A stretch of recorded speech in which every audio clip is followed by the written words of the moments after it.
நீட்டு ஒழிப்பு குறித்து பேசுறீங்களா இல்ல தாவேகா ஒழிப்பு குறித்து பேசுறீங்களா? உங்க நிலைப்பாடு என்ன? ஏன் அவ்வளவு தீவிரமாக நீட்டு ஒழிப்பையே தன் நோக்கமாக கொண்டிருக்கக்கூடிய ஒரு கட்சிக்கு எதிராக அந்த இடத்துல பேச வேண்டிய தேவை என்ன? ரெண்டையுமே ஒழிக்கணும், அதான் நாட்டுக்கு நல்லது. அதனால ரெண்டையும் பேச வேண்டிய தேவை இருக்கு. அப்போ போராட்டம் அவசியப்படுதுன்னா தமிழ்நாட்டில் நடக்கக்கூடிய போராட்டங்களை ஏன் தாவேகா அரசு ஒடுக்குது? இல்லை எங்கெல்லாம் ஒடுக்குனாங்கன்னு சொல்லுங்க. இப்போ எனக்கு வந்து என்ன ஒடுக்குறதுன்னா என்ன அர்த்தம்? காவல்துறையை வச்சு போராட்டம் பண்ணுறவங்கள குண்டு கட்டாக தூக்கிட்டு போய் சிறைப்படுத்தியிருக்கணும், உங்கள் மேலே வழக்குகள் போட்டிருக்கணும், தொடர்ச்சியாக அவங்கள போராட்ட முழக்கங்கள் இழப்பு விடாமல் பண்ணியிருக்கணும். இதெல்லாம் என்னெல்லாம் பண்ணாங்க? கல்விக்கூடங்களில் இல்லை போன 5 ஆண்டுகளில் எத்தனை முறை திமுகவை நோக்கி மெரினா கடற்கரையை போராட்டத்துக்கு கொடுங்கன்னு நீங்கள் கேட்டிருக்கீங்க? பல முறை கிட்டாச்சு. நீங்கள் காவிரி சிக்கலை குறித்து பேசலாம், கிழவரப்பள்ளி அணையில் நுரமுங்கிறத பற்றி பேசலாம், அதே போல தூய்மை பணியாளர்கள் பாதிக்கப்படுறதை பற்றி பேசலாம், எல்லாத்த பற்றியும் பேசலாம். வாயத்தரங்க சிஎம்னு பேசலாம், கட்டாயம் பேசலாம்ல. வாயத்தரகம் சிஎம் எங்க வாய் தந்தாரு? இல்லைங்க, சிஎம் உடைய நிலைப்பாடு நீட்டு ஒழிப்பு தானுங்க. நீங்க வாயத்தரங்க சிஎம்னு அங்க போய் விமர்சனம் பண்றீங்கன்னா அப்ப உங்க அஜெண்டா என்ன? தமிழ்நாட்டின் முதலமைச்சர் இந்த விஷயத்துல என்ன வாய் திறந்து பேசினாரு? இது அயோக்கியத்தனம் இல்லையா? இல்ல அந்த விஷயத்தையும் இதே நீங்க ஒப்புறீங்க.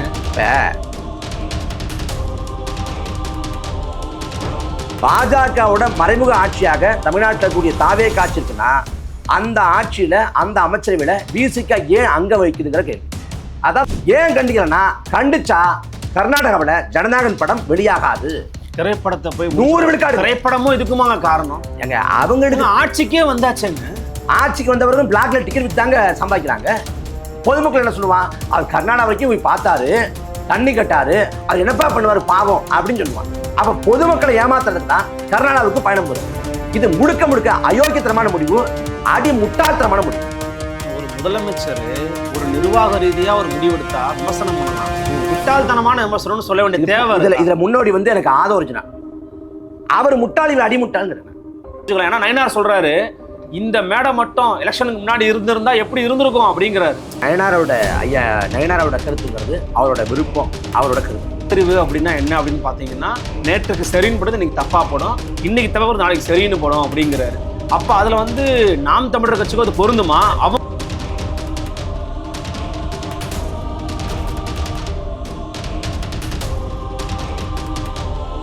ஃபோர்த் ஸ்டேட் தமிழ் நேயர்களுக்கு அருள்மொழிவர்மனின் அன்பார்ந்த வணக்கங்கள். இது உங்கள் ஃபோர்த் ஸ்டேட் தமிழ் வழங்கும் பெருதலும் பெருதுகள் நிகழ்ச்சி. நம்மோடு இன்றைக்கு மீண்டும் இணைகிறார் நாம் தமிழர் கட்சியிலிருந்து மரியாதைக்குரிய திருடுமானம் கார்த்திக் அவர்கள். வணக்கம். வணக்கம். எப்படி இருக்கீங்க? இப்போ அண்மையில் நீட்டுக்கு எதிராக இந்தியா முழுக்க நீங்கள் பார்த்துருப்பீங்க, ஒரு பெரிய ஆர்ப்பாட்டம் போராட்டம் எழுச்சி நடந்துச்சு. ஆனால் இந்திய அளவில் பார்த்தீங்கன்னா அவங்களுக்கு நீட்டு ஒழிப்பு குறித்தான புரிதல் இருக்கான்னு தெரியல. இந்த காக்ரோச் ஜனதா பார்ட்டி கூட அவங்க நீட்டில் ஃபேராக இருக்கணும் அப்படிங்கிறதுக்காக தான் ஆர்ப்பாட்டம் பண்ணாங்க. தமிழ்நாட்டுக்குள்ளேயும் ஒரு கூட்டத்தை பண்ணாங்க, பால நிலத்தில் பண்ணாங்க. அதை தொடர்ந்து அவங்களும் இப்போ வெளியேறிட்டாங்க, அந்த போராட்டத்தை கைவிட்டுட்டாங்க. உங்களை போன்ற கட்சியினர் தொடர்ச்சியாக நீட்டு ஒழிப்புக்கான முழக்கத்தை கையில் எடுத்து ஒரு ஆர்ப்பாட்டத்தை நீங்களும் அந்த மாணவர்களுக்கு ஆதரவு முன்னெடுத்திருந்தீங்க. நீட்டு ஒழிப்பு குறித்து பேசுறீங்களா இல்லை தாவேகா ஒழிப்பு குறித்து பேசுறீங்களா? உங்க நிலைப்பாடு என்ன? ஏன் அவ்வளவு தீவிரமாக நீட்டு ஒழிப்பையே தன் நோக்கமாக கொண்டிருக்கக்கூடிய ஒரு கட்சிக்கு எதிராக அந்த இடத்துல பேச வேண்டிய தேவை என்ன? ரெண்டையுமே ஒழிக்கணும், அதான் நாட்டுக்கு நல்லது. அதனால ரெண்டையும் பேச வேண்டிய தேவை இருக்கு. இதில் நீட் தேர்வை பொறுத்த வரைக்கும் நீட் தேர்வை கொண்டு வந்தது திமுக காங்கிரஸ் அரசு. அது 2013 காலகட்டத்தில் அன்றைக்கி அல்தாமஸ் கபீர்கிற நீதிபதி தலைமையில் அன்றைக்கி நீதிபதி அமர்வில் அரசியலமைப்பு சாசனத்துக்கு எதிரானது அப்படின்னு ரத்து செய்யப்படுது. ஆனால் அதுக்கு பிறகு அன்னைக்கு ஆண்ட காங்கிரஸ் திமுக கூட்டணி அரசு மேல்முறையீட்டுக்கு போய் அப்புறம் நீட் தேர்வு உயிர்ப்பிக்கப்படுது. பாஜக ஆட்சிக்கு வந்த பிறகு அதை செயலாக்கம் பண்ணுறாங்க. அப்புறம் எல்லா மாநிலங்கள்லையும் திணிக்கிறாங்க. இன்றைக்கி வட மாநிலங்களில் போராட்டம் நடக்குது. நீட் தேர்வு வேண்டாம் அப்படின்னு இல்லை, நீட் தேர்வில் குளறுபடி இருக்குது, முறைகேடு இருக்குது, அப்படி இல்லாமல் நல்லபடியாக நடத்துங்க, பாதிக்கப்பட்டவங்களுக்கு நிவாரணம் கொடுங்க, அந்த தர்மேந்திர பிரதானை அமைச்சரவை விட்டு நீக்குங்க அப்படிங்கிற கோரிக்கையை வச்சு. இதில் நம்ம தமிழ்நாட்டை பொறுத்த வரைக்கும் இங்கே போராட்ட கோரிக்கை முழக்கம் வேறு. நீட் தேர்வே கூடாதுங்கிறதான் கோரிக்கை முழக்கம். அதுக்கும் இதுக்கும் பெரிய மாறுபாடு இருக்குது. அவங்க 10 ஆண்டு கழிச்சு தான் அவங்க நீட் தேர்வில் பிழைகள் இருக்குது அப்படின்னு சொல்கிறாங்க. ஆனால் நாம் நீட் தேர்வே தேவையில்லை அப்படின்னு இங்கே கோரிக்கை வச்சு போராடுறோம். அப்போ இந்த சமயத்தில் நீட் தேர்வு குறித்தான அந்த வாத பிரதிவாதங்கள் போகுது. அப்போ வட மாநிலங்களில் போராடுறப்ப, குறிப்பாக டெல்லியில் போராடுறப்ப பாஜக அரசு ஒடுக்குமுறை ஏவுது. அவங்க எல்லை கடந்து அரச பயங்கரவாதத்தை, அரச வன்முறையை கட்டவிழ்த்து வர்றாங்க. நம்மளால் புரிஞ்சுக்க முடியுது. ஏன்னா பாஜக அரசு இது போன்ற போராட்டங்களை ஒருபோது விரும்பாது. அதே போல் இந்த போராட்டத்தையும் அவங்க அனுமதிக்கலை. தமிழ்நாட்டை பொறுத்த வரைக்கும் தமிழ்நாட்டை ஆளக்கூடிய தாவேக அரசை பொறுத்த வரைக்கும் நீட் தேர்வு கூடாதுங்கிறது தான் தாவேக அரசோட நிலைப்பாடு. அதில் வந்து அனிதாவோட இறப்புக்கு பிறகு அனிதாவோட வீட்டுக்கு வந்து அன்னைக்கு விஜய் போனார். விக்கிரவாண்டி மாநாட்டில் பேசுகிறப்ப என் தங்கை வித்யாவோட மரணம் போல எனக்கு வழியை கொடுத்தது அனிதாவோட மரணம் அப்படின்னு சொன்னார். இன்னைக்கு தமிழக சட்டமன்றத்தில் பார்த்தீங்கன்னா 3 முறை நீட் தேர்வுக்கு எதிராக விலக்கு கேட்டு தீர்மானம் போடப்பட்டிருக்கு. அது ஆளுநர் வாயிலாக மத்திய உள்துறை அமைச்சகத்துக்கு அனுப்பப்பட்டு ஜனாதிபதியோட ஒப்புதலுக்காக காத்து கிடக்குது. நாளைக்கு ஜனாதிபதி வந்து ஒரு துளி மயில ஒரு கையெழுத்து போட்டால் தமிழ்நாட்டுக்கு நீட் தேர்வு கிடையாது, நீட்டில் வந்து விலக்கு கிடைச்சிரும். ஆனால் இது வரைக்கும் தர மறுக்கிறார். அப்போ இது எப்படி சாத்தியம்? எப்போ வந்து ஜனாதிபதி ஒப்புதல் தருவார்? மத்திய உள்துறை அமைச்சகம் வந்து எப்போ செவிசாய்க்கும்னா போராட்டம் பற்றி படர்ந்தாதான். இங்கே அந்த கரப்பான் பூச்சி ஜனதா கட்சிங்கிறது பெரிய அமைப்பு பலமோ பெரிய அனுபவமோ கொண்ட கட்சி, பெரிய கொள்கை பலம்லாம் ஒன்றும் கிடையாது, எதுவுமே கிடையாது. ஆனால் அவங்க தொடர்ச்சியான போராட்டத்தின் விளைவாக பாஜக அரசு வந்து அடிபணிது. இன்னும் சொல்லப்போனால் கடந்த 12 ஆண்டு காலத்தில் வந்து பாஜக அரசு அடிபணிந்த முதல் சம்பவம்னு சொல்லலாம்.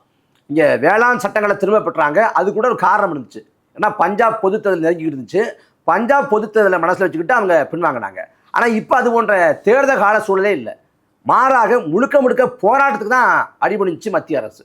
அப்போ தமிழ்நாட்டிலையும் அதே போல் நீட் தேர்வுக்கு விலக்கு கட்டு ஜல்லிக்கட்டு போராட்டம் போல் ஒரு மொழிப்போர் போராட்டம் போல் ஒரு பெரிய போராட்டம் நடந்தால் நீட்டுக்கான விலக்கு வந்து இங்கே கிடைக்க வாய்ப்பு இருக்குது. அப்போ அது போன்ற போராட்டங்கள் அவசியப்படுது. இப்போ டெல்லியில் போராடிய இந்த போராட்ட சூழலை பயன்படுத்திக்கிட்டு தமிழ்நாட்டில் விலக்கு கேட்டு நம்ம அதிகபட்சமாக கேட்குறது வந்து நீட்டுங்கிறது எந்த ஒரு தேசிய இனத்துக்கும் கூடாது அப்படின்னு சொல்கிறோம். ஏன்னா நீட்டுங்கிறது ஒற்றை தகுதி மற்றும் நுழைவுத் தேர்வு. இந்தியா முழுக்க ஒரே மாதிரியான கற்றல் வாய்ப்பு இல்லை. ஏன் ஒரு மாநிலம் எடுத்துட்டா கூட கிராமப்புறம் நகர்ப்புறம்னு ஒரே மாதிரியான கற்றல் வாய்ப்பு இல்லை. அப்போ ஒரே மாதிரியான கற்றல் வாய்ப்பு இல்லாத போது ஒரே மாதிரியான தகுதி தேர்வு நுழைவுத் தேர்வு வந்து சாத்தியம் இல்லை அப்படின்னு சொல்கிறேன். நான் 1ஆவது தொடங்கி 12ஆவது வரைக்கும் படிக்கிறேன். 12ஆவதுல நான் வந்து அறிவியல் உயிரியல்னு படிக்கிறப்ப நான் எத்தனை மதிப்பெண் எடுத்தாலும் அதுக்கு மதிப்பு கிடையாது. நான் 6 மாத காலம் 1 வருஷம் 2 வருஷம் போய் நீட்டு கோச்சிங் சென்டருக்கு போய் அங்கே லட்சக்கணக்காக பணத்தை கட்டி அங்கே படித்து அதுக்கு பிறகு எழுதக்கூடிய தேர்வில் பெறக்கூடிய மதிப்பெண் தான் நான் மருத்துவத்துக்கு போகிறத தீர்மானிக்கணும்னா 12 வருஷம் படிக்கக்கூடிய பள்ளி பாடத்திட்டத்தோட மதிப்பெண் ஒன்றுமில்லாமல் போகுது. அப்போ பள்ளிக்கூடத்தோட மதிப்பை குறைச்சி தனியார் கோச்சிங் சென்டருக்கு வந்து மதிப்பை கொடுக்குது. அப்போ இந்த நீட் தேர்வோட முறை தமிழ்நாட்டுக்கு மட்டும் இல்லை, இந்தியாவில் எந்த ஒரு மாநிலத்துக்கும் எந்த ஒரு தேசிய இனத்துக்கும் கூடாதுங்கிறது தான் சரியான நிலைப்பாடு. அதான் மாநில தன்னாட்சி, அதான் கூட்டாட்சி தத்துவம். இப்போ குறைந்தபட்சம் மற்ற மாநிலங்களில் அந்த புரிதல் கிடையாது. அந்த மாநிலங்களில் வந்து அந்த மாநில மக்கள் வந்து நீட் தேர்வு கூடாதுன்னு போராடவும் செய்யலை. மாறாக அந்த மாநில சட்டமன்றங்களில் தீர்மானமும் போடப்படலை. ஆனால் தமிழ்நாட்டு மக்களுக்கு நீட் தேர்வு வேண்டாங்கிற புரிதல் இருக்குது. தமிழக சட்டமன்றத்தில் அது வந்து தீர்மானம் போடப்பட்டிருக்கு. அப்போ இந்த சமயத்தில் தமிழ்நாட்டில் ஒரு பெரிய போராட்டம் அவசியப்படுது. தாவேக அரசை நீட் தேர்வு கூடாது தான் சொல்கிறாங்க. அப்போ போராட்டம் அவசியப்படுதுன்னா தமிழ்நாட்டில் நடக்கக்கூடிய போராட்டங்களை ஏன் தாவேக அரசு ஒடுக்குது? இல்லை எங்கெல்லாம் ஒடுக்குனாங்கன்னு சொல்லுங்கள். இப்போ எனக்கு வந்து என்ன ஒடுக்குறதுன்னா என்ன அர்த்தம்? காவல்துறையை வச்சு போராட்டம் பண்ணுறவங்கள குண்டு கட்டாக தூக்கிட்டு போய் சிறைப்படுத்தியிருக்கணும், உங்கள் மேலே வழக்குகள் போட்டிருக்கணும், தொடர்ச்சியாக உங்களை போராட்டம் முழுக்கங்கள் இழப்பு விடாமல் பண்ணியிருக்கணும். இதெல்லாம் என்னெல்லாம் பண்ணாங்க? கல்விக்கூடங்களில் வகுப்பறையில் இந்த இடதுசாரி தோழர்களை முன்னெச்சரிக்கை கைது அப்படின்னு கைது பண்ணுறாங்க. மெரினா கடற்கரை இருக்குல்ல, மெரினா கடற்கரை அந்த வழியாக யாராவது போனாங்கன்னா கண்காணிக்கிறாங்க, கருப்பு சட்டை போட்டால் விசாரிக்கிறாங்க. இதே செய்யணும். இல்லை போன 5 ஆண்டுகளில் எத்தனை முறை திமுகவை நோக்கி மெரினா கடற்கரையை போராட்டத்துக்கு கொடுங்கன்னு நீங்கள் கேட்டிருக்கீங்க? பல முறை கிட்டாச்சு. பல முறை நானே பல இடங்கள்ல பல முறை வந்து மெரினா கொடுக்கும்போது மெரினா யாருக்கும் கொடுக்க அனுமதி இல்லைன்னு சொல்லியாச்சு. முதலா அதிமுக ஆட்சி காலத்துல மெரினாவில போராடுவதற்கு வந்து மாநில அரசு வந்து தடை போடுது. ஆமா, அந்த தடையை இங்க உயர்நீதிமன்றமும் உச்ச நீதிமன்றமும் வந்து அதை உறுதி செய்யுது. இப்ப மாநில அரசு நினைச்சா அதை போராட்ட களமா மாற்றுவதற்கு எந்த தடையும் இல்லை. எதுக்கு மாற்றணும்னு கேட்குறாங்க. ஏன் மெரினா கடற்கரை போராட்டம் என்ன பிரச்சனை? இல்லை எதுக்கு போராடணும்? நீட்டு விளக்க வேண்டியது இல்லையா? இதே ஜல்லிக்கட்டு போராட்டத்தின் போது மெரினா கடற்கரையில் நள்ளிரவில் முகத்தில் கைக்குட்டையை கட்டிக்கிட்டு வந்து ஆதரவு தெரிவிச்சவர் தானே விஜய். அப்போ அன்னைக்கு போராட்டத்தை ஆதரிச்சார்ல. அதான் அன்னைக்கு வந்து ஒரு நிலையான அரசு சொல்றாரு, ஒரு திராணியான அரசு இல்ல ஒரு அப்படிங்கறத அன்னைக்கு இருக்கிற எல்லாரோட நிலைப்பாடா இருந்துச்சு. இன்னைக்கு இருக்கக்கூடிய அரசுக்கும் திராணி இல்ல, தெம்பு இல்ல, முதுகெலும்பு இல்ல. தமிழ்நாட்டின் முதலமைச்சர் இருக்கக்கூடிய விஜய் வந்து ஒரு அரசியல் கோழையா இருக்காரு. எதுக்கு போராட்டங்களை விடுக்குறீங்க? ரொம்ப தெளிவா அவங்க சொல்லிட்டாங்க. அறிவு அப்படிங்கிறவர் போய் போராடினாரு. அவரை அழைச்சு அமைச்சர் ஆதவர்ஜன் என்ன சொன்னாருங்கிறத வெளிப்படையா அவரும் சொல்றாரு. என்ன சொன்னாரு? தம்பி, நீ எதுக்குப்பா போராடுற? பார்லிமெண்ட்ல நீட்டு ஒழிப்பு மசோதா கொண்டு வந்தா மட்டும் தான் அதை நம்ம நிறைவேற்ற முடியும். நம்ம அதை நோக்கி தான் பயணிக்கிறோம். அதுக்கான வேலை திட்டம் என்னங்கிறத பார்ப்போம். 40 MP 5 வருஷமா வச்சுக்கிட்டு இருந்த திமுகவை நோக்கி நீட்டை ஏன்பா ஒழிக்கல, என்னப்பா பண்ணீங்கன்னு கேட்க யாருக்கும் வாய் வரல. ஆனா எங்களை நோக்கி மட்டும் கேள்வி கேட்குறது 60 நாள் தான் ஆச்சு. Without no MPs. எங்கள்கிட்ட எம்பியே இல்ல. என்ன கேட்குறேன், நீட் விளக்கு, இப்போ நீட் விளக்கு கேட்டு நிற்கிறோம். இப்போ இந்த நீட்டு வினாத்தாள் கசிவுல மொத்தமா 15 பேர் இறந்து போயிருக்காங்க இந்தியா முழுக்க. அதில் 4 பேர் தமிழ்நாட்டை சேர்ந்தவங்க. நீட்டு விளக்க ஏன் சாத்தியப்படுத்தலை அப்படின்னு தாவேக்காவை நோக்கி கேட்கல. நீட் தேர்வு ஏன் நடக்குது அப்படின்னு தாவேக்கா நோக்கி. சரி, இதுக்கு பொறுப்பேற்க வேண்டியது மத்திய ஆளக்கூடிய பாஜக. கடந்த காலத்தில் தமிழ்நாட்டை ஆண்ட அதிமுக திமுக தான். இப்போ நீட் தேர்வுக்கு எதிராக தமிழ்நாட்டில் ஒரு போராட்டம் பற்றி எரியக்கூடிய சூழல் இருக்கிறப்ப அந்த போராட்டத்தை ஏன் ஒடுக்குறீங்க கேட்குறேன். முறையில் ஒடுக்குனாங்கன்னு சொல்லுங்கன்றான் நான். மெரினா கடற்கரையில் மக்கள் திரள்றாங்க அப்படின்னா அதுக்கு எந்தவித முகாந்திரம் இல்லாமல் கூடக்கூடாதுன்னு திட்டமிட்டு அங்கே யார் போனாலும் அதை கலைச்சி விட்டுறது. ஒருத்தர் கருச்சட்டையை போட்டு போனால் கூட காவல்துறை பிடிச்சி விசாரிக்கிறது, அங்கே போராட அனுமதி இல்லை, போக அனுமதி இல்லை அப்படின்னு கடுபிடி பண்ணுறது. பள்ளிக்கூடத்தில் இல்லை கல்லூரியில் போராடுறாங்கன்னா அவங்கள போய் கைது பண்ணுறது. இல்லை இவங்க போராடுவாங்க, இவங்க இடதுசாரி அமைப்பை சேர்ந்தவங்கன்னா அவங்கள முன்னெச்சரிக்கையாக கைது பண்ணுறது. இது ஏன் போராடணும்? எதுக்கு போராடுறது வேலையை? ஜல்லிக்கட்டு போராட்டம் நடந்தப்ப அன்னைக்கு விஜய் ஆதரிச்சாரா இல்லையா? ஆதரிச்சாரு. இன்னைக்கே இருக்கிறாரு அந்த இடத்துல போராட்டம் பண்ணுறதுக்கு. இப்போ என்ன பிரச்சனை? சாலைகள் போராடுவதற்கான இடம் இல்லை அப்படின்னு ராஜ்பவன் சொல்றாரு. சாலை பரப்புரை செய்வதற்கான இடமா? சாலை பட்டா சுழிப்பதற்கான இடமா? அனுமதி வாங்கி பண்ணலாம். எது அனுமதி வாங்கி? முன் அனுமதி பிரச்சாரம் பண்ணிருக்காங்க. ஒரே ஒரு கழிதாங்க, நீங்க சட்டத்துக்கு உட்பட்டு தான் போராடணும், இல்ல அனுமதி வாங்கிட்டு தான் போராடணும்னா எந்த சிக்கலும் தீர்வை நோக்கி போகாது. ஒரு இயக்கமோ ஒரு கட்சியோ போராடுறப்ப அடையாள போராட்டமா இருக்கும். சென்னைனா வள்ளூர் கோட்டம், இல்ல சேப்பாக்கம் மாவட்ட சேப்பாக்கத்தில் விருந்தினர் மாளிகை பக்கத்துல, இல்ல மாவட்ட ஆட்சியர் அலுவலகத்துக்கு எதுக்க, இல்ல வேற எங்கேயாவது. இந்த போராட்டங்கள் அடையாள போராட்டங்கள், ஒரு சிக்கலை பற்றிய ஒரு அடிப்படை புரிதலை, ஒரு விழிப்புணர்வு ஏற்படுத்தக்கூடிய போராட்டங்கள். அந்த விழிப்புணர்வு ஏற்படுத்தப்பட்ட பிறகு அந்த போராட்டம் ஒரு மாணவர் போராட்டமாக, இளைஞர் போராட்டமாக, பொதுமக்கள் போராட்டமாக பற்றி படறப்ப அந்த போராட்டத்துக்கு கால வரையறை கிடையாது. அந்த போராட்டம் இந்த இடத்துல உட்காரணும், இந்த இடத்துல போராடணும் அப்படின்னு சொல்ல முடியாது. அப்படி ஒரு எல்லையில்லாத போராட்டமாக இருந்தாதான் இது ஆளும் அரசு அடிபணியும். நீங்க ஜந்தர் மந்தர்ல ஒரு நாள் போராடிட்டு போயிருந்தா வேளாண் சட்டங்கள் திரும்ப பெறப்பட்டிருக்காது. 2 ஆண்டுகளை தொடர்ச்சியா போராட விளைவை தான் அது திரும்ப பெறப்படுது. இப்ப சட்டத்துக்கு உட்பட்டு தான் போராடணும், அனுமதி வாங்கி தான் போராடணும்னா இந்தியாவோட அரசியல் சாசனத்தோட பிரிவுகளை இவங்களோட கொள்கை தலைவரை பெரியார் எரிச்சிருக்காரு. அதுக்கு அனுமதி வாங்கிட்டு போராட முடியுமா? அரசியல் சாசனத்தோட பிரிவுகளை எரிப்பதற்கு ஒருபோதும் சட்டபூர்வமாக அனுமதி கிடையாது. அப்ப சட்டத்தை எதிர்த்தா அவர் போராடினார், சட்ட பிரிவுகளை எரிச்சாரு. அப்புறம் இந்த நாட்டில் வெள்ளக்கார ஆட்சி காலத்தில் பாராளுமன்றத்தில் வீரியம் இல்லாத குண்டுகளை வீசினதான் பகத்சிங். அது சட்டப்பூர்வ போராட்டமா இல்லை சட்டத்தை மீறிய போராட்டமா? இந்த நாட்டில் சட்டத்துக்கு உட்பட்டு அனுமதி வாங்கிட்டு போராடினாங்கன்னா இந்த நாடு விடுதலைப்பட்டிருக்காது. அது சட்டத்தை மீறிய, அதாவது அனுமதியை மீறிய போராட்ட வடிவம் தான். போராட்டங்கிறது சட்டப்பூர்வமானதான்னு பார்க்கறதுக்கு முன்னாடி அது நியாயமானதான்னு பாருங்க. போராட்ட வடிவங்கள் இங்கே நீங்கள் சொல்கிற மாதிரி மாற்று கருத்து இல்லைங்க, போராட்ட அனுமதிக்கணுங்க, ஏங்க அதை பண்ணுறாங்கன்னு நீங்கள் கேட்குறீங்க. ஆனால் வெறும் மாணவர்கள் மட்டும் உள்ள இல்லை. இங்கே திமுகவோட புல்லுரிவுகள், திமுகவோட கருப்பு ஆடுகளை இது போன்ற மாணவர்கள் போராட்டங்களுக்குள்ள நுழைச்சிடுறாங்க. திட்டமிட்டு அமைச்சர் வரும்போதோ அல்லது தாவேக்காவினுடைய கட்சியோ அல்லது தாவேக்காவை கொச்சைப்படுத்துவதற்காக தான் அதை பண்றாங்க. அங்க போன சாவேட்டின்னு ஒரு நடிகை சொல்றாங்க, திட்டமிட்டு இவங்க தாவேக்காவை தான் அஜெண்டா, இதுக்கு தாங்க கூட்டம் கூட்டிருக்காங்க அப்படின்னு சொல்றாங்க. அவங்க ஒரு இப்ப ஜல்லிக்கட்டா இருக்கட்டும், இல்ல மற்ற போராட்ட களமா இருக்கட்டும், ஒரு கோரிக்கை முழக்கத்தை வச்சு போராடுறப்ப அங்க எல்லாமே பேசப்படும்.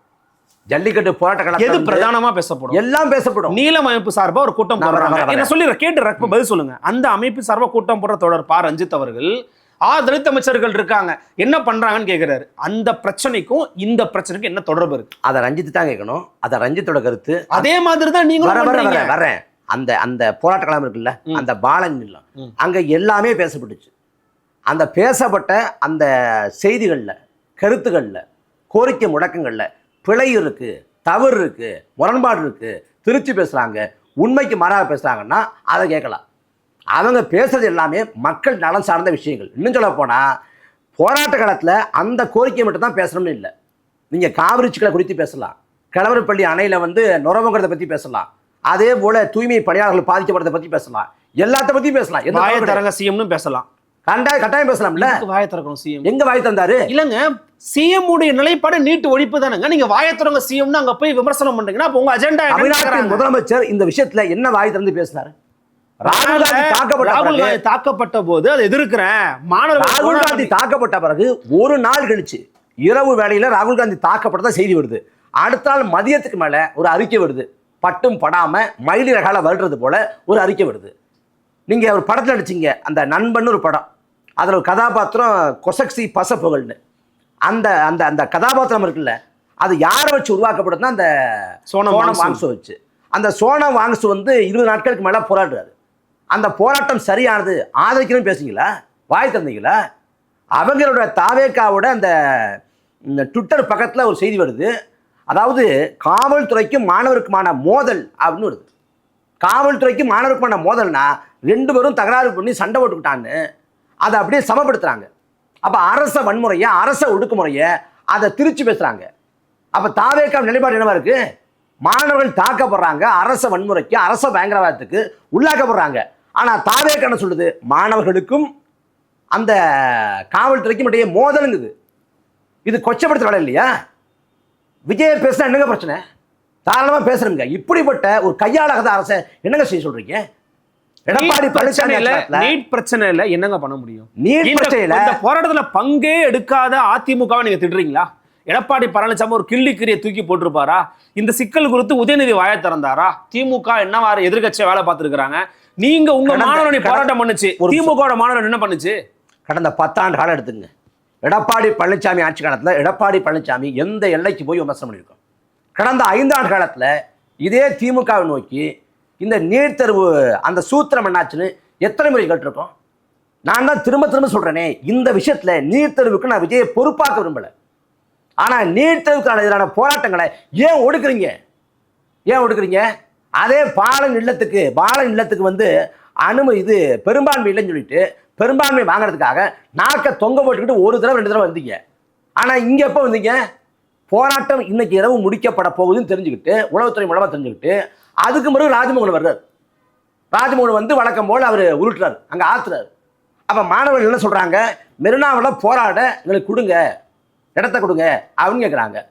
அதை சொல்லணும்ல, நாங்கள் அதுக்கு முறையாக அனுமதி பெற்று இந்த சட்டபூர்வமான தடையை விலக்கி நாங்கள் தரம் சொல்லணும்ல. எதுவுமே சொல்லலையே. அவங்க தான் உங்களோட நிற்கிறாங்களேங்க. போராட்டத்துக்கு, உங்களுடைய கோரிக்கைக்கு ஆதரவா ஒரு அரசாங்கமே நிக்குது. அதை நீங்க பொருட்படுத்தவே மாட்டேங்கிறீங்க. அரசாங்கம் நிக்குதா? மாநிலம் முழுக்க எங்க போராடுறாங்களோ அங்க ஒடுக்குமுறை ஏவிட்டு மெரினா கடற்கரைக்கு வந்து அந்த பக்கம் யாரும் போகக்கூடாது பூட்டை போட்டுவிட்டு இந்த பக்கம் வந்து நாங்க ஆதரவுனா இது ரெட்டை விடம் தானே? இல்ல உங்க அட்டாக்ஸ் எல்லாம் பாருங்களேன்.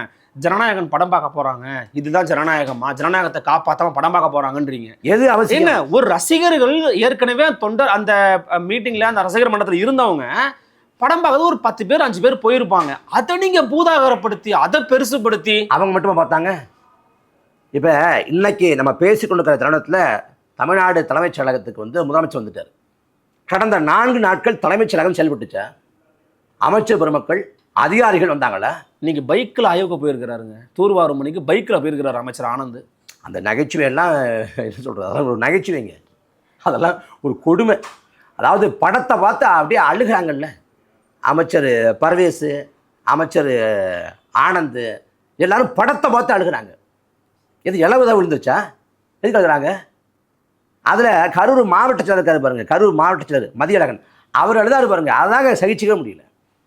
கரூரில் அந்த பரப்புரைக்கான ஏற்பாட்டை பண்ணது இதே மதியழகன். அவங்களுக்கு அந்த பங்கேற்றவங்களுக்கு சாப்பாடு ஏற்பாடு பண்ணலை, தண்ணீர் ஏற்பாடு பண்ணலை, கழிப்பறை வசதி ஏற்பாடு பண்ணலை. அம்போன்னு விட்டு காலிலேருந்து மாலை வரைக்கும் நிற்க வச்சு அந்த நீர்ச்சத்து இழப்பு ஏற்பட்டு அவங்க மயங்கி விழ வச்சு 41 பேர் செத்து போயிட்டாங்க.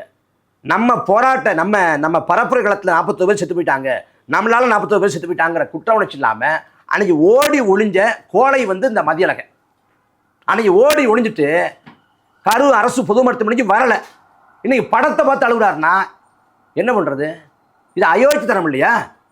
இல்ல அந்த விஷயத்தையும் இதே நீங்க ஒப்பிடுறீங்க. இப்ப ரோம் நகரம் பற்றி எறியக்கூடிய வேலையில நீரோ மன்னன் பிடில் வாசிச்சான்னு சொல்றோம். பிடில் வாசிக்கிறது அவன் உரிமை இல்லையா? அவன் வாசிச்சா அவங்களுக்கு என்ன பிரச்சனை? ஒரு அரசன் வந்து இப்படி கூட வசிக்க கூடாது கேட்க முடியுமா? நாடே பத்தி எரியுமா ஒரு ஃபீல் அதானே. அப்ப அதான் சொல்றோம், நாடே பத்தி எரியுது. வட மாநிலங்களில் வந்து போராடிட்டு வர்றான் நீட் தேர்வில் குளறுபடி இருக்குன்னு. நம்ம நீட் தேர்வே குளறுபடி முறைகேடுன்னு சொன்னோம். அவன் இந்த சமயத்தில் வலுவாக போராடணும், வலுவாக அந்த கோரிக்கை முழக்கத்தை வைக்கணும். இந்த சமயத்தில் மக்களோட மனதை மாற்ற விதமா அந்த பக்கம் ஜனநாயகன் படம் பார்க்க ஒட்டுமொத்த அமைச்சரையும் உட்கார்ந்துருக்கும், அதிகார வர்க்கம் உட்கார்ந்துருக்கும், தலைமைச் செயலத்தை ஒருத்தரும் வேலை செய்ய மாட்டாங்க. ஒட்டுமொத்த கவனத்தையும் திருப்புவீங்கன்னா, சூர்யா சொன்னார்லங்க, நடிகர் சூர்யா சொன்னார்ல, என்னோட பிறந்தநாளை கொண்டாட வேண்டாம்னாரு. இந்த சமயத்தில் நீங்கள் வந்து எதை கவனமாக எடுக்கிறீங்க? 2 நாள் உட்காந்து படத்தை பார்க்குறீங்க. அன்னைக்கு வந்து தூய்மை பணியாளர்கள் வந்து ஒடுக்குமுறைக்கு ஆளாக்கப்பட்டாங்க. ஐயா ஸ்டாலின் வந்து கூலி படம் பார்த்தார். இன்னைக்கு அதே போல மாணவர்கள் வந்து ஒடுக்குமுறைக்கு ஆளாக்கப்பட்டாங்க. இவர் ஜனநாயகன் படம் பார்த்துக்கிட்டு இருந்தார். இப்போ இது கேலி குத்து இல்லையா, வெக்கக்கேடு இல்லையா? அப்போ கேட்கத்தானே செய்வோம். மாணவர்கள் பக்கம், இளைஞர்கள் பக்கம் தமிழ்நாடு அரசு, தாவேக அரசு நிற்கலை, விஜய் நிற்கலை. அதனால விஜய் மேலே வெறுப்பு வரும், கோபம் வரும், பேசத்தான் செய்வான். பேசக்கூடாதுன்னு சொல்றதுக்கு எந்த உரிமையும் இல்லை. இல்ல உங்க பிரதான நோக்கம் அப்ப அடிபட்டு போகுது இல்லையா? உங்களுடைய அதெல்லாம் இல்லைங்க. இலக்கு இந்த நேரத்தில் ஆளும் வர்க்கமா இருந்து ஒடுக்குமுறை எவரை யாரா இருந்தாலும் அம்பலப்படுத்த விட வேண்டியது அவசியம். டெல்லியில வந்து அவங்க அந்த மெட்ரோ ரயில்வே அதை மூடினாங்க, போற வழியை மூடினாங்க. இங்க தமிழ்நாட்டை பொறுத்த வரைக்கும் மெரினா கடற்கரையை மூடுறாங்க. என்ன வேறுபாடு? அங்கேயும் ஒடுக்குமுறை, இங்கேயும் ஒடுக்குமுறை. அங்கேயும் காவல்துறை வந்து ஒடுக்குது, இங்கேயும் காவல்துறை ஒடுக்குது. காவல்துறை பெயரட்டை இல்லை, பெயரட்டை இல்லாம ஏன் கைது பண்ணுது? அதை கழட்டி வச்சு கைது பண்ண வேண்டிய அவசியம் என்ன? அடிக்க வேண்டிய அவசியம் என்ன? குண்டு கட்டா தூக்கி போக வேண்டிய அவசியம் என்ன? அப்ப முழுக்க இந்த போராட்ட நெருப்பு பத்தி எரியக்கூடாங்கிறதுல டெல்லி பாஜக அரசு மட்டுமில்ல, தமிழ்நாட்டை ஆளக்கூடிய தாவேக அரசும் கங்கணம் கட்டி கொண்டு வேலை பார்த்தது. அப்ப அந்த தாவேக அரசை அம்பலப்படுத்துறதுல எந்த தவறும் இல்லை, விஜயை தோல் வச்சு தொங்க விடத்துல எந்த தவறும் இல்லை. இப்போ அண்மையில் நீங்கள் ஒரு விஷயத்தை கேள்விப்பட்டிருப்பீங்க. விசிகாவினுடைய துணை பொதுச்செயலாளர் ஆளூர் ஷானவாஸ் அவர்கள் ஒரு இடத்துல பேட்டி கொடுக்கும்போது, தனியாரோட பேசுகிற போது, இந்த தாவேக அரசு, தமிழ்நாடு அரசு வந்து மறைமுகமாக ஒரு பாஜக ஆளக்கூடிய அரசாக இருக்குமோ சந்தேகம் வருது அப்படின்னு சில விஷயங்களை முன் வச்சு சொல்கிறாரு. நீங்கள் கடுமையாகவே விமர்சனம் பண்ணுறீங்க. இந்த ஆட்சி வந்து பிஜேபி எதிர்ப்பதை போல் நடிக்கிறாங்க அப்படின்னு நீங்கள் குற்றச்சாட்டு முன் வச்சுக்கிட்டு இருக்கீங்க தொடர்ச்சியாக, அந்த தாவேகா மேலேயும் திரு விஜய் அவர்கள் மேலேயும். அந்த கருத்தை பற்றி உங்களுடைய பார்வை அதை என்டார்ஸ் பண்ணுறீங்களா, இல்லை உங்களுக்கு சந்தேகம் இருக்குதா? அந்த கருத்து வந்து ஒரு சரியான கருத்து தான். ஏன்னா இப்போ நான் பேசி கொண்டிருக்கிற சமயத்தில் அந்த கோயம்புத்தூர் போன்ற இடங்களுக்கு மெட்ரோ அந்த அனுமதியை வந்து மறுபடியும் மறுத்திருக்கு பாஜக. அதே போல வேற பிளான் ஒன்று கொடுக்க போறாங்க. தமிழ் தாய் வாழ்த்து வந்து 3ஆம் இடத்துக்கு மனோன்மணியம் சுந்தரர் பல்கலைக்கழகத்தில் வந்து தள்ளப்படுது. ஆளுநர் வந்து ஆய்வுக்கு போறேன் அப்படின்னு கிளம்பினாரு. அதே போல வந்து கோரிக்கை மனுக்களை வந்து ராஜ்பவனில் கொடுங்கன்னாரு. அப்புறம் வந்து வேற ஏதோ சொன்னார். அதே போல ஒரு வைகை நதி வந்து மாசுபட்டா களத்தரங்கம் ராஜ்பவன்னார். இது எல்லாமே அதிகார அத்துமுறல், மாநில சுயாட்சிக்கு எதிரானது. இது குறித்து தமிழ்நாட்டோட முதலமைச்சரோட பார்வை என்ன? அதே போல வந்து அந்த வந்தே மாதரம்ங்கிற அந்த மதசார்பு கொண்ட பாடலை வந்து கட்டாயமாக்குது மத்திய உள்துறை அமைச்சர். அப்ப மதசார்பற்ற சமூக நீதியை கோட்பாடாக கொண்டிருக்கக்கூடிய கட்சி தாவேகா அது குறித்து வாய் திறக்கலையே. ஏன்னா கடந்த காலத்தில் அதிமுக வந்து பாஜகவோட நேரடி அடிமையாக செயல்பட்டுச்சு, திமுக வந்து மறைமுக அடிமையாக செயல்பட்டுச்சு. தமிழ்நாட்டில் என்ன பேசணும்னா, திமுக வந்து பாசிச பாஜக ஒழிகை இது தமிழ்நாட்டில் முழக்கம் போடுவாங்க. டெல்லிக்கு போனால் பாஜக எங்கள் ஸ்வீட் எனிமீஸுவாங்க. தமிழ்நாட்டில் எய்ம்ஸ் மருத்துவமனை கொண்டு வரல, பாஜக எங்களை வஞ்சித்து விட்டது அப்படின்னு பேசுவாங்க. டெல்லிக்கு போனால் வெள்ளித்தட்டில் வச்சு 12 மருத்துவக் கல்லூரியை மோடி கொண்டு வந்தார் அப்படிம்பாங்க. இங்கே வந்து போதிய நிதி ஆதாரத்தை வந்து நிர்மலா சீதாராமன் தரல, வெள்ளத்தில் பாதிக்கப்பட்ட மக்களை வஞ்சிக்கிறாரு அப்படின்னு பேசுவாங்க. டெல்லிக்கு போனால் ஒரு நிதியமைச்சர் போய் வெள்ள காலத்தில் மக்களை பார்க்கறதுலாம் பெரிய விஷயம் அப்படின்னு பேசுவாங்க. அப்போ தமிழ்நாட்டில் சத்தம் போட்டுட்டு அங்கே போய் பாஜக காலில் வந்து திமுக விடும். ஆனால் தாவேகா பொறுத்த வரைக்கும் அந்த சத்தம் இல்லை, மூச்சு கூட விடாமல் பாஜகவோட காலில் விடுது. அப்போ திமுக அதிமுக எந்த அளவுக்கு பாஜகவுக்கு அனுசரணையாக அடிமையாக இருந்ததோ அதை விட ஒரு படி மேலே தாவேகா இருக்கு அப்படிங்கிறதா யதார்த்தம். அதனால ஆளூர் ஷானவாஸோட குற்றச்சாட்டில் வந்து அதில் முகாந்திரம் இருக்கு, அடிப்படை தன்மை இருக்கு, தர்க்க நியாயம் இருக்கு. இல்லை ஆனால் கூடுதலான ஒரு கேள்வி தான் இருக்குது. என்னன்னா, பாஜகவோட மறைமுக ஆட்சியாக தமிழ்நாட்டில் இருக்கக்கூடிய தாவேகா ஆட்சி இருக்குன்னா அந்த ஆட்சியில் அந்த அமைச்சரவையில் விசிக ஏன் அங்க வைக்குதுங்கிற கேள்வி அதான் பிரதானமானது. குறிப்பாக நீங்கள் இன்னைக்கு தாவேகா தலைவராக தமிழ்நாடு முதலமைச்சராக இருக்கக்கூடிய விஜயருடைய செயல்பாடுகள் குறித்து நிறைய பேர் விமர்சனம் பண்ணுறீங்க. அதில் வந்து பார்த்தீங்கன்னா, அவர் இப்போ கர்நாடகாவுக்கு போகிறதுக்கு ஒரு பிளான் வச்சிருக்கிறதா சொல்கிறாங்க. ஏன்னா இப்போ காவிரியில் தண்ணி வர மாட்டேங்குது, மேகதாது அணையை வந்து கட்ட ஆரம்பிச்சிட்டாங்கன்ற பிரச்சனை ஓடிக்கிட்டு இருக்கு. இப்போ சம்பா சாகுபடி என்ன ஆக போகுதுன்னு தெரியல, ஒரு பெரிய கவலைக்கிடமான சொல்ல தமிழ்நாடு விவசாய மக்கள், பெருங்குடி மக்கள் இருக்காங்க. ஸோ இந்த மாதிரியான ஒரு ரிஸ்கான சுச்சுவேஷன்ல நேரடியாக போய் மீட் பண்ணி நான் பேச்சுவார்த்தைக்கு உள்ள நான் அதை சுமூகமாக தீர்க்கிறான்னு ஒரு முதலமைச்சர் முடிவெடுத்தா போறதே தப்பு அப்படின்னு எல்லா எதிர்கட்சிகளும் கங்கணம் கட்டிக்கிட்டு அட்டாக் பண்றீங்க. எப்படா சிக்குவான் அப்படின்னு காத்துக்கிட்டு இருக்கிறதுக்காக அட்டாக் பண்றீங்களா, இல்லை அதில் உண்மையிலே தார்மீகமான காரணங்கள் இருக்கா? கர்நாடகாவுக்கு தமிழ்நாட்டோட முதலமைச்சர் விஜய் எதற்காக போகணும்? தண்ணிக்காக போகணும். நமக்கு தண்ணி வேணும், ஸோ போறாரு. பேசி தீர்க்க முடியுமா? தீர்க்க முடியாதா?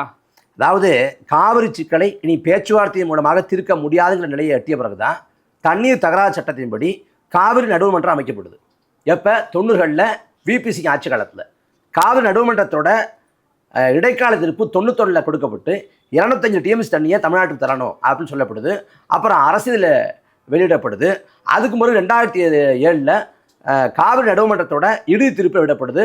அதில் 192 டிஎம்சி தண்ணியை தமிழ்நாட்டுக்கு தரணுங்கிறாங்க. அதுக்கு பிறகு 2017-18 காலகட்டத்தில் உச்சநீதிமன்றம் அதையும் குறைச்சி 177.25 டிஎம்சி தண்ணியை தமிழ்நாட்டுக்கு தரணும் அப்படின்னு சொல்லியிருக்கு.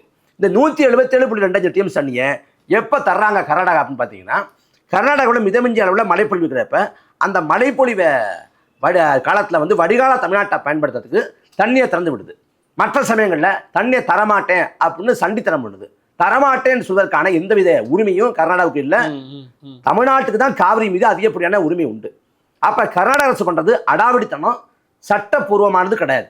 இதில் சொல்லப்போனால் காவிரி நடுவர்மன்றத்தோட தீர்ப்புங்கிறது உச்சநீதிமன்ற தீர்ப்புக்கு இணையானது. ஆனால் அந்த தீர்ப்பை ஒரு நாளும் கர்நாடக அரசு மதிச்சது இல்லை, கிடையாது. இதில் மேகதாட்டில் தடுப்பணை அணை கட்டுவேன், தடுப்பணை கூட இல்லை, அணை மேகதாட்டில் அணை கட்டுவேன் அப்படின்னு கர்நாடக அரசு சொல்லுது. இந்த அணைங்கிறது முழுக்க முழுக்க சட்டத்துக்கு புறம்பாக கட்டுறது. தமிழ்நாட்டோட ஒப்புதல் இல்லாமல் அனுமதி இல்லாமல் அணை கட்டவே கூடாது, இதுதான் விதி. ஏற்கனவே கர்நாடக அரசு கட்டி வைத்திருக்கக்கூடிய கபினி, ஹேமாவதி, ஏரங்கி எல்லாமே தமிழ்நாட்டை மீறி கட்டினது தான்.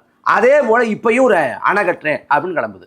அப்போ ஜூன் 12 அன்னைக்கு குறுவை சாகுபடிக்காக மேட்டூர் அணையை திறந்திருக்கணும். மேட்டூர் அணையில் தண்ணி இல்லை, ஏன்னா கர்நாடகா தண்ணி விடலை. இப்போ அடுத்த சம்பா சாகுபடிக்கும் தண்ணி வரலைன்னா ரொம்ப சிக்கல். காவிரி படுகை விவசாயிகள் பெரிய அளவில் பாதிப்படைவாங்க. அப்போ அது குறித்து தமிழ்நாடு அரசோட கருத்து என்ன? இந்த குறுவை சாகுபடிக்கு ஜூன் 12 தண்ணியை திறந்து விடாதப்ப தமிழ்நாடு நீர்வளத்துறை அமைச்சர் கர்நாடக அரசை கண்டிச்சாரா? ஒருபோதும் கண்டிக்கலை. தமிழ்நாட்டோட முதலமைச்சர் கண்டிச்சாரா? டிகே சிவகுமார் கண்டிச்சாரா? ஏன் கண்டிக்கலன்னா, கண்டிச்சா கர்நாடகாவில் ஜனநாயகன் படம் வெளியாகாது. திரைப்படத்தை போய் 100 விழுக்காடு திரைப்படமும் இதுக்குமாங்க காரணம். எங்க அவங்க ஆட்சிக்கே வந்தாச்சுங்க, இன்னுமா திரைப்படத்தை வச்சு தொங்கிட்டு இருப்பாங்க? வேற அங்க என்னங்க வேற என்னங்க நோக்கிற போது ஆட்சிக்கு வந்தவர்களும் பிளாக்ல டிக்கெட் வித்தாங்க சம்பாதிக்கிறாங்க. டிக்கெட் வித்தாங்களா இல்லையா? இவ்வளவு நாள் என்ன நடக்கும்னா, கவுண்டரில் இதை முடிச்சுட்டு நான் அந்த செய்திக்கு வர்றேன். அதாவது கவுண்டரில் டிக்கெட் விற்கப்படும். அந்த டிக்கெட்டை வாங்கிட்டு போய் அங்கே இன்னும் தூரமாக நின்று அவன் பிளாக்ல வைப்பான், பதிக்கு பிளாக்ல வைப்பான். இந்த முறை என்னாச்சுன்னா, கவுண்டர்லேயே பிளாக் டிக்கெட்டோட விலை 700 ஒரு வேளை இணையத்தில் பதிவு பண்ணுறீங்கன்னா 200 முதல்ல கட்டிருக்கீங்க, இது டோக்கன், மீதி 700 கட்டினா அந்த டிக்கெட் உறுதியாயிரும், கன்ஃபார்ம் ஆகிடுங்கிற. அப்போ இவ்வளவு நாட்களாக பிளாக் டிக்கெட்டுங்கிறது அதிகாரப்பூர்வம் இல்லாமல் இருந்துச்சு. தாவே காட்சியில் அதிகாரப்பூர்வமாக செயல்படுது. எனக்கு சனம் முக்கியமா பணம் முக்கியமானு கேட்டால் எனக்கு சனம் தான் முக்கியம்னாரு. இப்போ தெரியுது சனம் இல்லை, சனத்தோட பணம் தான் முக்கியம் இருக்குது. அப்போ ஆட்சிக்கு பிளாக்ல டிக்கெட் விற்கிறாங்கல்ல. கர்நாடகாவில் 30 கோடி இருக்குது விஜய்க்கு திரைப்பட சந்தை வர்த்தகம். அந்த 30 கோடியை கணக்கிட்டு காவிரி சிக்கல் குறித்து கர்நாடக அரசை கண்டிக்கவே இல்லை. அங்கே நீர்வளத்துறை அமைச்சர் யார் கட்டுப்பாட்டில் இருக்குது? டிகே சிவகுமார் கட்டுப்பாட்டில் இருக்குது. முதல் நீர்வளத்துறை அமைச்சர் தான் அவர். அப்போ முதலமைச்சர் சித்தராமையா. நீர்வளத்துறை அமைச்சர் இருந்தவர் நான் மேகதாட்டில் அணை கட்டுவேன்னார். அதுக்கு முறை ராகுல் காந்தி அவரை முதலமைச்சர் ஆகிறார். இப்போ நீர்வளத்துறை அமைச்சர் புஷாந்த் கையில் இருக்குது. அவருக்கு ஏதாவது தெரியுமா அதை பற்றி? ஏதாவது வாய் திறந்தாரா? குறுவை சாகுபடி பாதி பரப்பளவாக சுருங்கி போயிருக்குது, விவசாயம் பால்பட்டு இருக்கு. சம்பா சாகுபடி என்ன ஆகுமோன்னு அவங்க பழுத வச்சு போயிக்கிறாங்க. பாதிக்கப்பட்ட மக்களை பார்த்தாரா? வாய் திறந்தாரா? ஒரு ஊடக சந்திப்பு கொடுத்தாரா? என்ன பண்ணாரு? ஒன்றுமே செய்யலையே. அப்போ ஆளக்கூடிய அரசுக்கு நோக்கமும் இல்லை, அக்கறையும் இல்லை, அதை பற்றிய புரிதலும் இல்லை. அதான் யதார்த்தம். இல்லை, இதில் போனா அது பிரயோஜனமே இல்லைன்ற முடிவுக்கு நீங்கள் எப்படி வரீங்க? என்ன பண்ணுவீங்க? விஜய் போறாரு, போன பிறகு அடுத்த நாள் டிகே சிவகுமார் நான் குறுவை சாகுபடிக்கு தண்ணியை திறந்து வர்றேன், சம்பா சாகுபடிக்கு தண்ணியை திறந்து வர்றேன், எவ்வளவு தரணுமோ அந்த தண்ணியெல்லாம் இப்போ சேர்த்து நான் தர்றேன், அப்புறம் மேகதாட்டில் நான் அணை கட்ட மாட்டேன் அப்படின்னு அறிவிப்பாரா? ஒரு கருமாந்திரம் கிடையாது. என்ன பண்ணுவாரு நமக்கே தெரியாதுங்க. 100 விழுக்காடு தாங்க, 100 விழுக்காடு தான் நடக்கும். அன்னைக்கு எம்ஜிஆர் போனார், அண்டை மாநிலத்துக்கு போனார், தண்ணி கட்டு ஆந்திராவுக்கு நினைக்கிறேன், தண்ணி கட்டு போனார். அதே போல விஜய் போறாரு. ஏன்னா பொதுமக்கள் தெரியாதுல்ல, பொதுமக்கள் பார்வையில் பொதுமக்களுக்கு வந்து இந்த காவிரி நடுவர்மன்றம், இடைக்கால திருப்பு, இறுதி திருப்பு, காவிரி மேலாண்மை வாரியம், காவிரி ஒழுங்காற்றுக்குழு, இவ்வளவு படிநிலைகள், சட்டப்பூர்வமான இந்த நுணுக்கமான செய்திகள்லாம் பொதுமக்கள் தெரியாது. பொதுமக்கள் என்ன சொல்லுவான், அவர் கர்நாடகா வரைக்கும் போய் பார்த்தாரு, தண்ணி கட்டாரு, அது என்னப்பா பண்ணுவார் பாவம் அப்படின்னு சொல்லுவான். அப்போ பொதுமக்களை ஏமாத்துறதுக்கு தான் கர்நாடகாவுக்கு பயணம் போறாரு. இது முழுக்க முழுக்க அயோக்கியத்தனமான முடிவு, அடி முட்டாள்தனமான முடிவு. ஒரு முதலமைச்சர் ஒரு நிர்வாக ரீதியா ஒரு முடிவெடுத்தா விமர்சனம் பண்ணலாம், முட்டாள்தனமான விமர்சனம்னு சொல்ல வேண்டிய தேவை. இதுல முன்னோடி வந்து எனக்கு ஆதோரிச்சுனா, முன்னாடி வந்து ஐயா ஸ்டாலினை முட்டாள்னாரு. அந்த ஒருத்தர் பண்ண தவிர நீங்க திருப்பி திருப்பி பண்ணுவீங்க. இல்ல நான் தவறுனே சொல்லல, நீங்க ஸ்டாலினை முட்டாள் சொன்னீங்களே, நான் வரவேற்கிறேங்க. அவர் முட்டாள், இவர் அடிமுட்டாள்ங்கிறேன். இது ஏன் கருத்து. நீங்க பார்த்துருப்பீங்க, இன்னைக்கு வந்து நீங்க காவிரிக்கு பிரச்சனை இருக்குது, தொடர்ச்சியா நம்ம போராடிக்கிட்டு இருக்கணும். ஆனா இங்க காங்கிரஸ் தலைமையில வந்து ஒரு ஆர்ப்பாட்டம் கூட பண்ணியிருந்தாங்க. காவிரி வந்து தண்ணி கொடுக்கணும், அந்த காங்கிரஸ் நிலைப்பாடு எங்க காங்கிரஸ் நிலைப்பாடு வேறலாம் சொல்றாங்க. கூட்டணியில் இருக்கிறாங்க, ஒரு கூட்டணி அரசு அப்படின்னும் போது உங்களுக்கு ஒரு நம்பிக்கை ஏன் இந்த அரசு மேல வரல? ஒரு நம்பிக்கை யார் மேல? இந்த அரசு, தமிழ்நாடு அரசு மேல. ஏன்னா நம்பிக்கை எப்பயும் வராது, அது ஒன்றும் பண்ண முடியாது. ஏன்னா ஒரு தரிகட்ட அரசு, ஒரு தற்கொலை அரசு, அதெல்லாம் நம்பிக்கை வராது. இதுல டி.கே. சிவகுமார் வந்து தண்ணி கொடுக்கக்கூடாது, தமிழ்நாட்டுக்கு தண்ணி கொடுக்கக்கூடாது, மேகதாட்டில் அணை கட்டணுங்கிறது ரொம்ப முனைப்போடு பேசினார். மாணிக்கம் தாக்கூர் தண்ணி கொடுக்கணும் ஆனா கட்டக்கூடாதுங்கிறாரு. இப்ப மாணிக்கம் தாக்கூர் இந்த கருத்து சொல்றாரு, டி.கே. சிவகுமார் இந்த கருத்து சொல்றாரு. ஆமா, டெல்லியில ஒருத்தர் உட்காந்துக்காரு ராகுல் காந்தி. அவருக்கு அடுத்து என்ன? நியாயத்தின் பக்கம் நிற்பாரு ராகுல் காந்தி, நியாயத்தின் பக்கம் நிற்பாரு. அதுதான் மாணிக்கம் தாக்கூர் நிலை. தண்ணி தரக்கூடாது, மேகதாட்டில் அணை கட்டணும்னு சொன்ன டி.கே. சிவகுமார நீர்வளத்துறை அமைச்சா இருந்தவரை முதலமைச்சராக கொண்டது ராகுல் காந்தி. ராகுல் காந்தி எந்த பக்கம் நிற்பாரு? அவர் கர்நாடகாவின் பக்கம் நிற்பார், தமிழ்நாட்டின் பக்கம் ஒரு காலத்தில் நிற்க மாட்டார். ஏன்னா தமிழ்நாட்டில் காங்கிரஸ் வந்து அவ்வளவு பெரிய வலிமையா இல்லை. ஒன்று திமுகவோட இல்லை அதிமுகவோட ஒரு ஒட்டுண்ணி போல இருந்தால் தான் குறைந்தபட்சமான இடங்கள் கிடைக்கும். ஆனால் கர்நாடகத்தில் ஆளுங்கட்சி. அப்போ தமிழ்நாடா கர்நாடகம் பார்க்குறப்ப கர்நாடகா தான் அவங்களுக்கு பிரதானம், முதன்மை. அதனால கர்நாடகா பக்கம் தான் டெல்லி தேசிய காங்கிரஸ் எல்லாமே நிற்குது. ராகுல் காந்தி வாய் திறக்கட்டுமே. தமிழ்நாட்டை விட்டு பிரிஞ்சு போறப்ப, பெரியார் மண்ணை விட்டு பிரிஞ்சு போறப்ப ரொம்ப கவலைப்படுறேன்னு பேசினார் இதே ராகுல் காந்தி. அந்த தமிழ்நாட்டுக்காக காவிரியில உரிய தண்ணியை தரட்டும் அப்படின்னு ஒரு வார்த்தை சொன்னா போதுமே. நீங்க நடுவர்மன்றம் சொன்னா கேட்க மாட்டேன்னு சொல்லலாம், உச்சநீதிமன்றம் சொன்னா கேட்க மாட்டேன்னு சொல்லலாம்.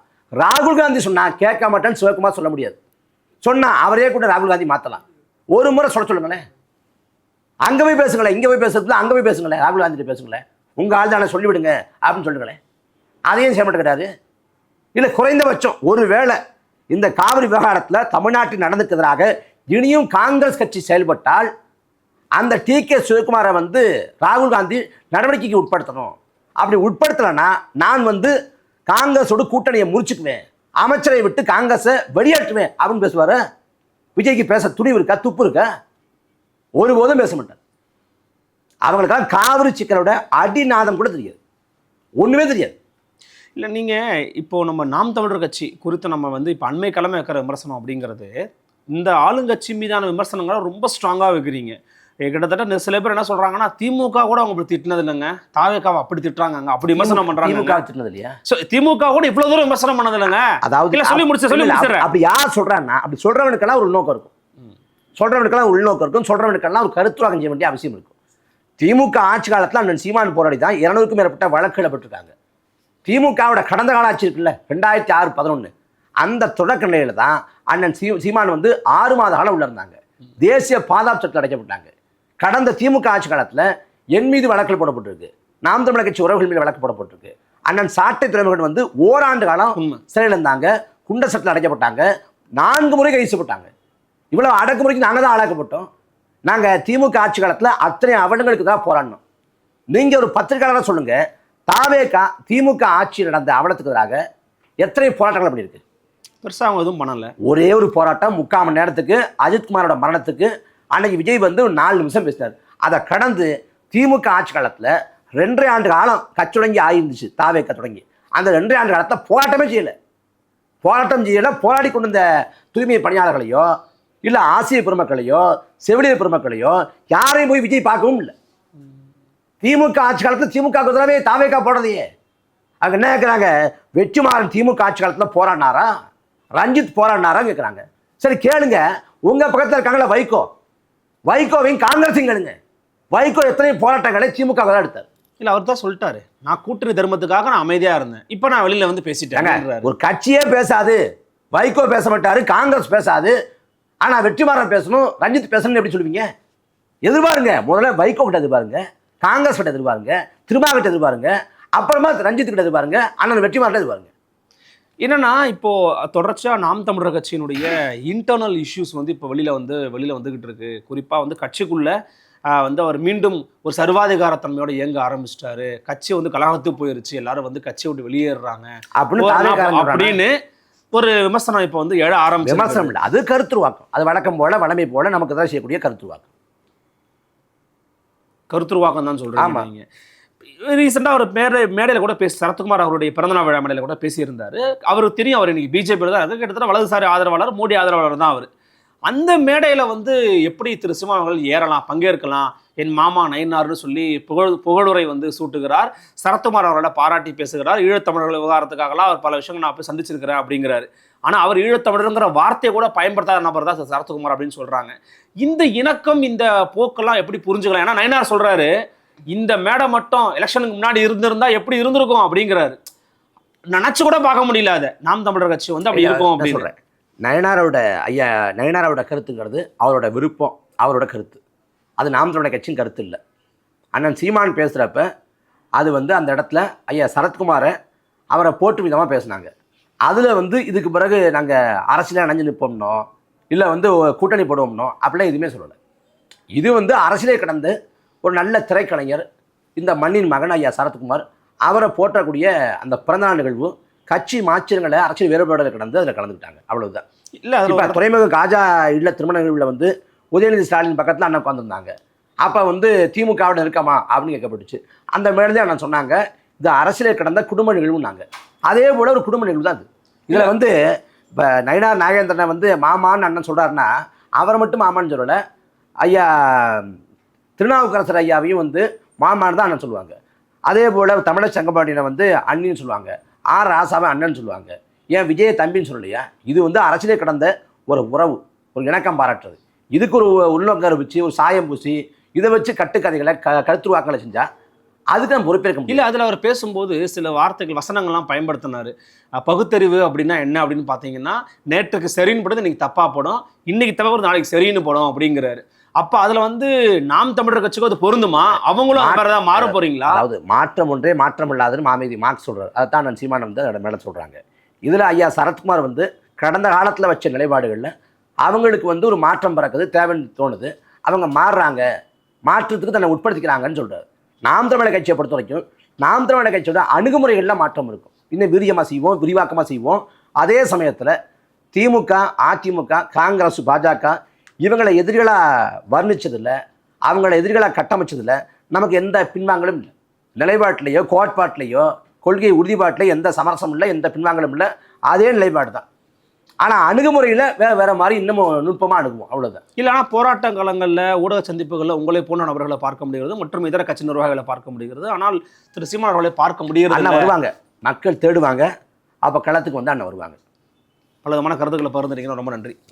நன்றி முழுசை அவர்களே, வணக்கம்.